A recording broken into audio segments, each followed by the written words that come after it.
Alright guys, back here at Locals after the 3v3. We couldn't get the video done at the event.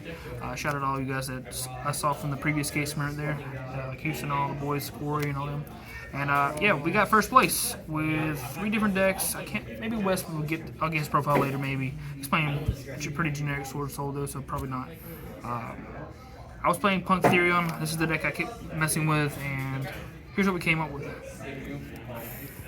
So we got 3 copies of E-Telly. We're going to go with the Punk Engine first. This card's just insane. Nobody actually responded to this, which was sometimes wrong on them because I didn't really have a way to get to a monster. But you never know. This card adds by paying 6 to add any of them that's not itself. So you can grab this one. This one is your only other 3 that's not Xiamen in the main deck currently. You can play the trap one that surges trap, but this was the one to pay 6 to fuse from your hand or field.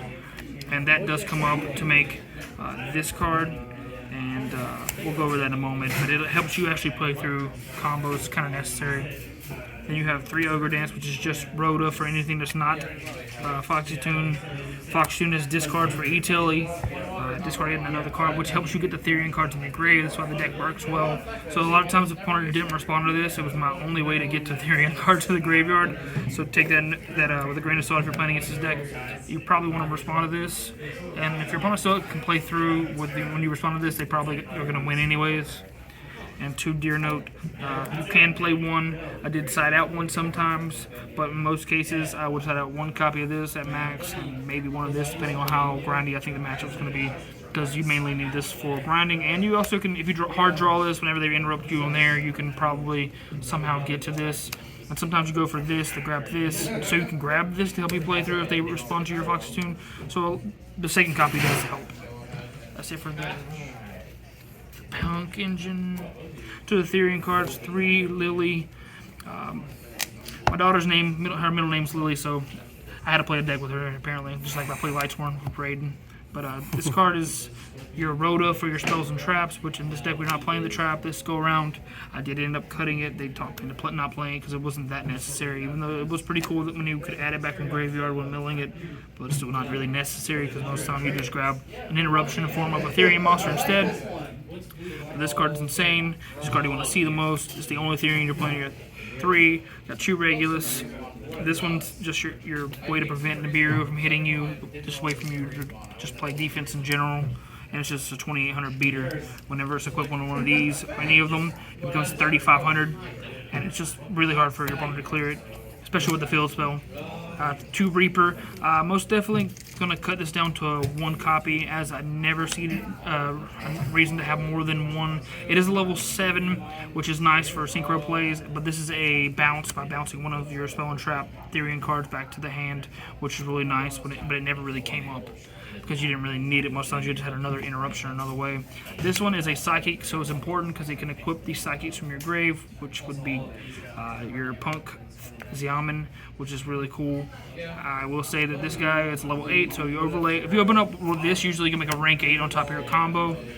And this is level 8 as well, it's the same way. It's also light, so this one's important at 1. And then the last copy, we got Bull. This card came up a few times to pop for games, so you can OTK, clearing cards when you have a negate on board to make sure they don't float, which is really cool. That's it for the monsters for Therion. And your engine, 3 field spell and 1 terraforming. This card was really good. A lot of times I did side this out because you don't really need to see your field spell to play, but it does help you whenever you're trying to see your Therion cards in general.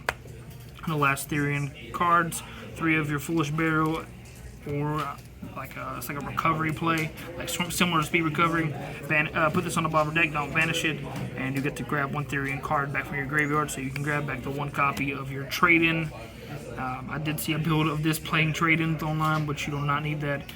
If you get your combo off, you just win the game. So, and your hand traps, I am playing the Gamma package, which is really strong, especially going second against a lot of decks because they're very vulnerable to getting stopped at one point in the game, and they basically just have to pass turn. And this is mainly there so I can take out some cards on my side so I can actually put in other cards. It is also really easy to side in and out whenever you knew you don't need it going first. Even though sometimes if your opponent knows your deck very well, if you do this, tribute it off, they try to respond there with the Ash because they want to hold it for Ash or the Foxy Tune, you can gamma them and it punishes them really bad. 3 Ash, 3 Veiler, and 2 Crow. That's it for the hand traps along with the gamma package. So you got a total of, let's see, you got 6, 8, 11 hand traps you can draw. Then 1 call by for standard card, and then the Plague for the combo. A lot of times I did sub this out when I'm going second. So I have a question. So why the Therion stuff instead of like the Punk Adventure stuff that we saw at YCS? So the Adventurer deck and the Punk Engine can conflict, and if you do play those cards together, you have to play a much smaller, more inconsistent engine, and there's more bricks. Because what happens if you activate the Brave card at all, the right, then you can't use the Almond, so you can't actually do anything other than just normal summon it and synchro it off if you don't draw utility. That makes sense. So you got the 1 fusion, like I said earlier. This card's actually really important. So you tribute this off whenever you fuse, and you summon 3 and a 5 from deck, so Dirno and any of the 3s, which is just the Almond. Because if you do the fusion, you don't have another 3. But later on, when we get the new Punk cards, we may experiment with playing more copies of the other ones, because then they have better targets, like the Field Spell that can let you draw a bunch of cards. Formula for the combo, along with the 2 copies of Chaos Ruler. This could technically be like Scarlight or Omega, but I did see in some like foresight that somebody stops my first one and I didn't get to mill anything, and then you can't really play some of your cards. So the second one, most likely they won't be to interrupt both of them.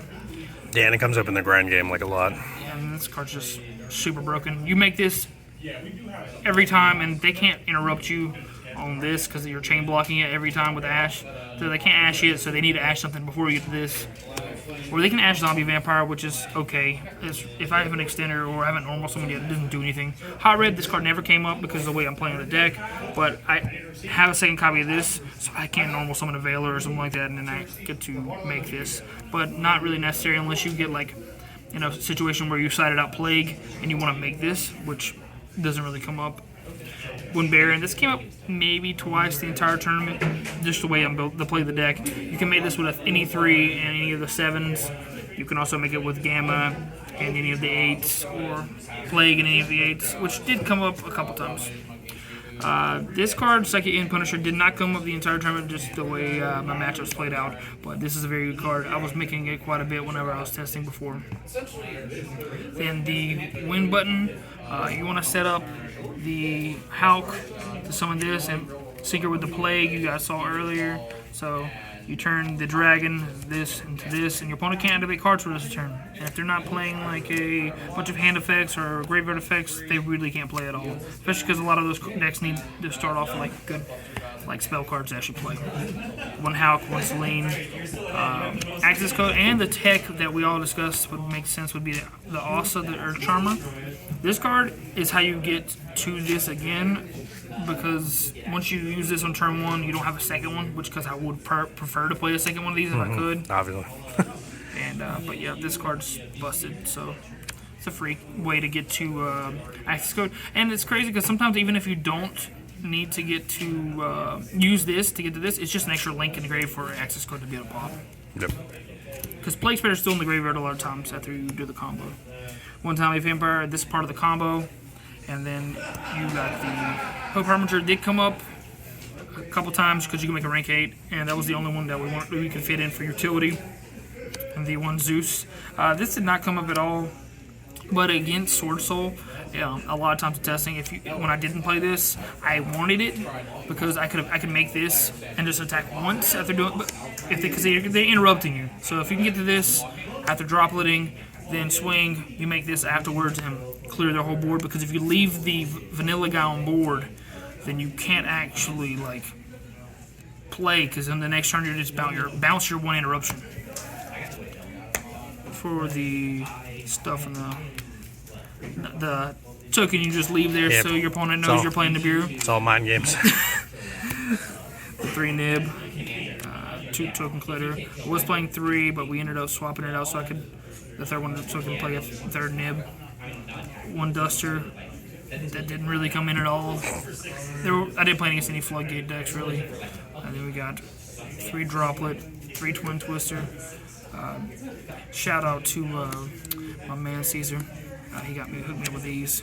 These came in the most, but I did play against a couple Sword Soul. This did come up, and these came up obviously.